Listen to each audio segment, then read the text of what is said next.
Terusnya Yang Berhormat Tompat, silakan. Terima kasih Tan Sri Pengerusi. Pertamanya saya ingin menyentuh maksud bekalan Pak Suruhanjaya Pilihan Raya butiran 010200 operasi.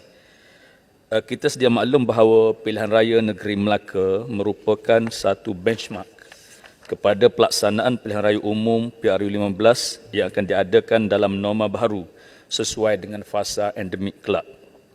Sudah tentu pelbagai aspek penambahbaikan dapat diteliti sepanjang proses PRM Melaka tersebut berlangsung untuk pelaksanaan PRU 15 nanti.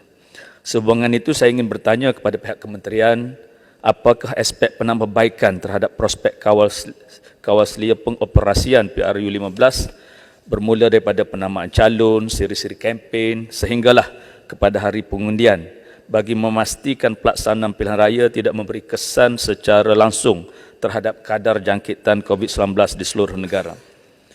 Oleh kerana pilihan raya umum ini berlangsung di seluruh negara, justru amat wajar untuk kita menyediakan satu bentuk kawal selia operasi prosedur yang ketat bagi memastikan semua pihak mematuhi garis panduan yang disediakan sekaligus memastikan pengawalan terhadap kadar jangkitan virus COVID-19 dalam negara.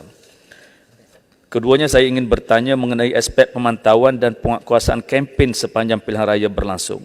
Soalan saya, apakah SPR mempunyai satu badan pemantau yang khusus untuk menilai pematuhan calon-calon yang bertanding serta parti-parti politik terhadap sebarang peraturan pilihan raya? Sejauh mana kesemua ini diberi perhatian oleh SPR sendiri? Ketiga, kita sedia maklum mengenai pelaksanaan daftar pengundi automatik serta undi 18 dan antara perkara yang dibangkitkan oleh orang ramai adalah mengenai soal minat dan kematangan politik golongan muda khusus dalam konteks pentadbiran dan dasar kerajaan. Cuma apa yang saya teliti setakat ini tidak nampak satu plan tindakan yang jelas terhadap aspek pendidikan politik ini ditekankan oleh kerajaan ketika ini khususnya kepada golongan muda. Justru soalan saya, berapakah peratus saluran pengundi muda yang turun dalam PRM Melaka baru-baru ini? Apa yang sedang dirangka oleh pihak SPR untuk meningkatkan tahap kesedaran dan partisipasi golongan muda dalam demokrasi di negara ini? Keempat, saya ingin mencadangkan kepada pihak kerajaan supaya dapat menggazetkan tarikh pilihan raya umum lebih awal, sekurang-kurangnya 6 bulan daripada tarikh pilihan raya bagi memberikan peluang kepada semua pihak terlibat supaya dapat bersedia menghadapinya. Apatah lagi dalam suasana norma baru yang memerlukan perancangan yang lebih rapi bagi menghadapinya. Mohon penjelasan kerajaan. Seterusnya, bekalan pembangunan 6 Jabatan Perkhidmatan Awam butiran 020400 Angkatan Pertahanan Awam Malaysia.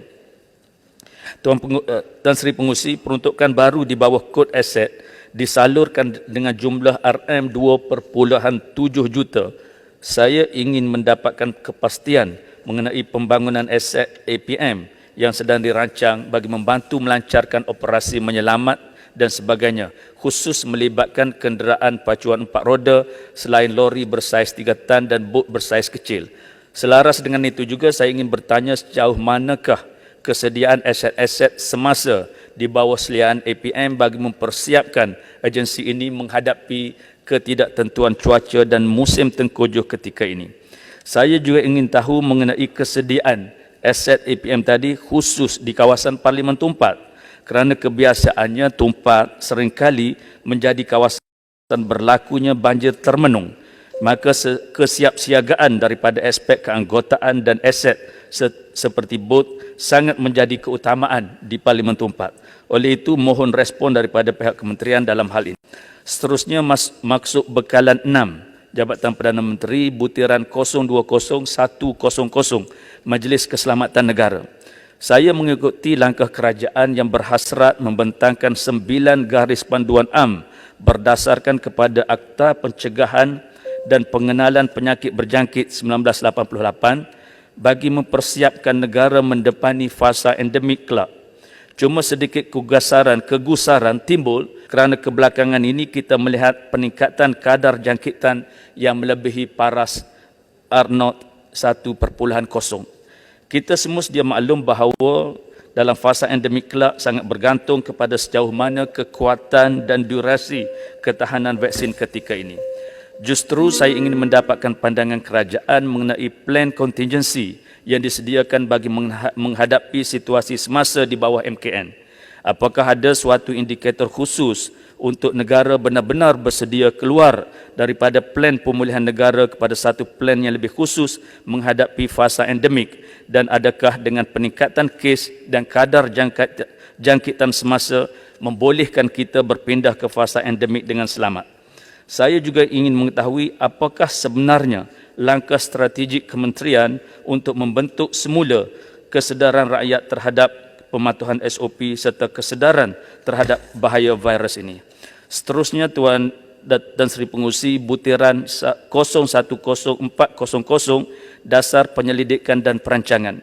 Kita sedia maklum bahawa sektor perolehan awam menjadi antara lubuk kepada jenayah rasuah, berlaku bersandarkan kepada statistik 42.8% daripada keseluruhan aduan berkenaan dengan rasuah berpunca daripada ruang lingkup perolehan awam sepanjang tahun 2013 sehingga 2018. Saya kira pelbagai perincian inisiatif telah dikemukakan dalam Plan Anti-Rasuah Nasional 2019-2023 menyentuh perkara ini. Oleh itu, saya mohon perkembangan terkini perancangan kerajaan dengan inisiatif yang dirangka di bawah bidang keutamaan perolehan awam. Strategi 3 mempertingkatkan keberkesanan dan ketelusan perolehan awam, khusus melibatkan penggubalan penggubalan satu dasar perolehan awam yang khusus bagi membolehkan seseorang yang terlibat dengan pemberian sesuatu perolehan tidak mempunyai sebarang bentuk kepentingan peribadi. Sejauh mana dasar tersebut sedang diteliti ketika ini bagi memastikan nilai integriti terhadap sebarang bentuk perolehan awam dapat dibangunkan, serta apakah bentuk libat urus dijalankan oleh kerajaan bagi memastikan dasar yang digubal bersifat komprehensif dan inklusif. Perkara ini perlu diberi perhatian oleh kerajaan. Menyalahkan penjawat awam secara pukal, khususnya terhadap pegawai-pegawai yang beragama Islam seperti mana yang disebut oleh Yang Berhormat Sungai Petani tadi dalam perbahasannya adalah sangat tidak patut. Okey, silakan. Ringkas. Terima kasih Tumpat. Apakah Tumpat setuju laporan media yang baru-baru ini pada 19 hari bulan November yang mengatakan dana 1MDB ada kaitan dengan bekas Governor Bank Negara itu Tan Sri Zeti, nama suaminya disebut dan jumlah wang sebanyak 15.4 juta US dollar bersamaan dengan 65 juta ringgit telah terlibat. Apakah Yang Berhormat Tumpat setuju agar pihak SPRM dan pihak yang lain untuk mengambil tindakan sewajarnya secepat mungkin? Ini kerana seluruh negara dah tergempar dengan berita ini, rakyat nak tahu. Apakah pandangan Tumpat? Terima kasih. Tumpat, ringkas Tumpat. Saya bersetuju dengan apa yang disebut oleh Baling tadi dan boleh dimasukkan dalam ucapan saya, dan jawapan yang diperlukan oleh Baling itu saya mengharapkan dijawab oleh Menteri. Terima kasih. Terima kasih Yang Berhormat Tumpat.